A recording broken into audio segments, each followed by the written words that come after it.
ఆఫ్ఘనిస్తాన్ సైన్యాన్ని పాకిస్తాన్ లేపేయడానికి ప్రయత్నిస్తే, పాకిస్తాన్ సైన్యాన్ని ఆఫ్ఘనిస్తాన్ లేపేయడానికి ప్రయత్నిస్తే ఇద్దరి మధ్య జరిగిన యుద్ధంలో పెను బీభత్సమే జరిగింది. అమెరికా ఒత్తిడితో తగ్గిందా? లేకపోతే వీళ్ళిద్దరే వెనక్కి తగ్గారా?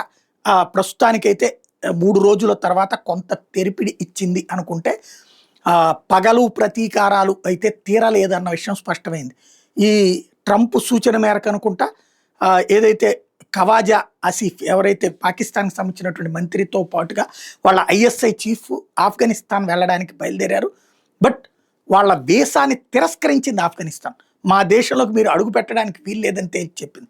మేబీ అక్కడ ఏదైతే ఆఫ్ఘనిస్తాన్‌లోని మినరల్స్‌ని భారతదేశానికి అప్పగించేందుకు దాదాపుగా 85 లక్షల కోట్ల విలువైనటువంటిది భారతదేశానికి అప్పగించేందుకు ముత్తకి ఢిల్లీకి వచ్చినటువంటి వేళ ఉచ్చపడినట్టుంది అమెరికాకి. ఎందుకంటే పాకిస్తాన్‌లో రేర్ ఎర్త్ మినరల్స్ ఉన్నాయి అని వీళ్ళు చెప్పడం, అందులో అదే నిజంగా ఉంటే చైనా అసలు పాకిస్తాన్ వదిలేది కాదు.